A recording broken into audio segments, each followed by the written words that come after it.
Top Congress leaders, including Sonia Gandhi and Rahul Gandhi, have failed to convince Bihar Chief Minister Nitish Kumar to accept the post of India Bloc convener after JDU chief refused to accept the offer during a virtual meeting of opposition leaders. He has further proposed the names of Rahul Gandhi and Lalu Prasad Yadav as chairperson of the bloc. As the India Alliance continues to scout for their convener, the question that arises is who is going to take this responsibility? Shakti Kumar is joining us for more details on this story. Shakti, there is still no clarity on who will be the convener of the India Alliance. What is taking them so long to decide?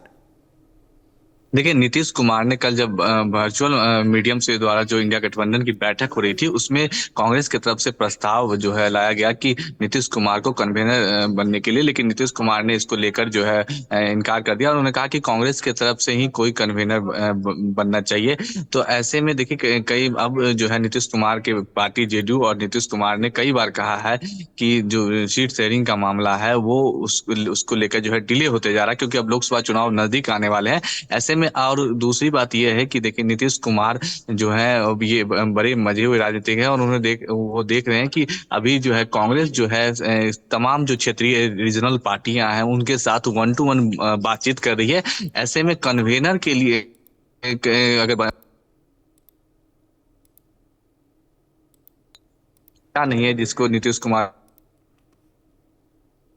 करें, तो कहीं ना कहीं और साथ ही साथ दूसरी तरफ बिहार की पॉलिटिक्स में भी जो है अगर नीतीश कुमार कन्वेनर बना दिए जाते हैं तो कहीं ना कहीं लालू प्रसाद यादव का जो दबाव है उनके ऊपर लगातार बढ़ते जाएगा। इसको लेकर क्योंकि कहा जा रहा है बिहार के सियासी गलियारों में ये चर्चा काफी तेज है कि नीतीश कुमार को केंद्र की राजनीति में जाना है और तेजस्वी यादव को नीतीश कुमार को बिहार का सीएम की सत्ता सौंपनी है। ऐसे में अगर नीतीश कुमार कन्वेनर का पद एक्सेप्ट कर लेते तो उनके ऊपर जो है कई दबाव भी आ जाते और अब लोकसभा चुनाव का जो समय भी काफी नजदीक है और सीट शेयरिंग का जो पेच है इंडिया गठबंधन में हर कांग्रेस का हर एक राज्य में उनके क्षेत्रीय दलों के साथ जो है सीट शेयरिंग को लेकर पेच फंसा हुआ है। ममता बनर्जी को लेकर बंगाल की हम बात करें या अखिलेश यादव को लेकर कांग्रेस की बात करें, तो ऐसे में नीतीश कुमार की राहें और मुश्किलें हो जाती हो। इसलिए नीतीश कुमार ने जो है ये फैसला किया है कि वो कन्वेनर नहीं बनेगा और उन्होंने कहा कि लालू प्रसाद यादव या कांग्रेस की तरफ से हालांकि मन करके जो है उनको ले बना दिया गया, लेकिन कहीं ना कहीं बिहार की सियासी गलियारों में जो चर्चा थी उसको लेकर नीतीश कुमार ने इस पद को जो है ठुकरा दिया है और अब देखना ये दिलचस्प है कि आने वाले कुछ समय में जिस बने रही है शक्ति। अंशु अवस्थी का भी मैं रुख करना चाहता हूं इस वक्त, leader of the Congress, he is joined us as well on the broadcast. Anshu Awasthi, what is taking your alliance so long to appoint a convener? देखिए, सबसे पहली बात तो ये है कि कांग्रेस पार्टी एक इंडिया गठबंधन का मेन एलाई है और जेडीयू भी है, सभी। और कन्वेनर शीघ्र ही आपके सामने होंगे और उसका क्या प्रारूप होगा, कन्वेनर को हम किस दूसरे नाम से जानेंगे या कन्वेनर नाम से जानेंगे, ये सारी बातें आपके सामने आ जाएंगी। मगर समय काफी लग रहा है और कहीं ना कहीं ये बात भी सामने आ रही है कि नीतीश कुमार पे पहले चर्चा थी, फिर उनका नाम सामने नहीं आया, कहा जा रहा था वह नाराज हो गए, अब उनका नाम सामने आया है, वह इनकार कर रहे हैं, कह रहे हैं लालू जी को बनाएं, खड़गे जी को बनाएं, किसी और को बनाएं। तो दुविधा किस बात की हो रही है?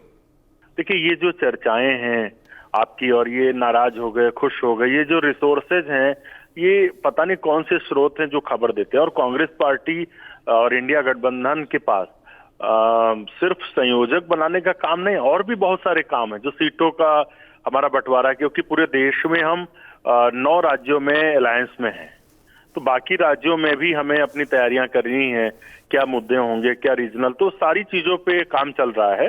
आपको विद इन वीक सारी चीजें आपके सामने होंगी, पब्लिक में होंगी।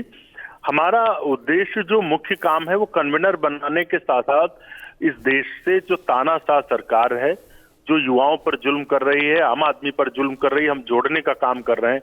आज देश में मणिपुर से मुंबई तक राहुल गांधी जी की भारत जोड़ो न्याय यात्रा शुरू हो रही 6700 किलोमीटर की, तो जो हम लगातार जोड़ने का काम कर रहे हैं। और वो लोग जो पहले हिंदू मुसलमान में बांटते हैं, फिर हिंदुओं को भी अलग अलग संप्रदाय में बांटते हैं, आप देखिए किस तरीके से ध्रुवीकरण हो रहा। तो लड़ाई बिल्कुल, लड़ाई उनसे है, लड़ाई आपकी उनसे है। मगर क्या ये माना जाए अंशु अवस्थी जी की जो भी कन्वीनर बनेगा तो वही आपका प्रधानमंत्री चेहरा होगा? देखिए, कन्वेनर वो इंडिया गठबंधन का होगा और प्रधानमंत्री पद का चेहरा कौन होगा, ये सारी चीजें अभी से इसको डिसाइड नहीं कर सकते। और जनता भी इन चीजों के लिए नहीं परेशान है। वो ये देख रही है कि भाजपा सरकार के सामने एक अकेला प्रत्याशी होना चाहिए, क्योंकि 65% वोट भारतीय जनता पार्टी के खिलाफ है। तो ऐसे में आप हालात समझ सकते हैं कि बीजेपी पूरे देश में 100 सीटें भी पाने नहीं। मगर जनता ये भी जानना चाहती है कि मोदी बनाम कौन चुनाव होगा। ये मोदी बनाम नीतीश की, मोदी बनाम राहुल की, मोदी बनाम लालू, किसके बीच चुनाव होगा, यह भी कहीं ना कहीं जनता चाह रही है। और एनडीए की तरफ से भी ये बयान आ रहे हैं कि हमारे पास तो मोदी हैं, सामने कौन चेहरा है। सबसे पहले तो एनडीए में कोई बच्चा नहीं। एनडीए के जो मेन एलाई थे, जेडीयू, शिवसेना, अकाली दल, सब आज बाहर हैं, सब इंडिया गठबंधन का हिस्सा है। आज उनके पास कोई भी, और जब वो 38 दलों की लिस्ट दिखाते तो ऐसे किसी भी खड़ा करके आप बता सकते हैं एनडीए में कौन बड़े नेता हैं। यहाँ पे इंडिया में देखिए कितने बड़े बड़े नेता हैं। हमारे पास 9 स्टेट्स के चीफ मिनिस्टर्स हैं। दूसरा, मोदी बनाम ये चुनाव नहीं है, ये चुनाव तानाशाही बनाम देश की आवाम है, बेरोजगारी बनाम देश के युवा हैं, और किसानों के जो ऊपर अत्याचार हुआ उसके सामने किसान खड़े हैं, और संविधान को जो समाप्त करना चाहते हैं आरएसएस के लोग, उनके सामने देश का पिछड़ा दलित वर्ग खड़ा है और महिलाएं खड़ी हैं, आम आदमी खड़ा है। तो मोदी से हमारा मुकाबला नहीं, हमारा मुकाबला है कि इस देश में जो तानाशाही है उसको कैसे खत्म किया जाए। जो संविधान कोशिश कर रहे हैं समाप्त करने की, उनको सत्ता से बाहर कैसे करें। और ये चुनाव अकेले लालू, नीतीश, राहुल गांधी, मल्लिकार्जुन खड़गे नहीं, ये इंडिया गठबंधन बनाम तानाशाह भाजपा सरकार है। For more such videos, subscribe to the NewsX YouTube channel, hit the bell icon.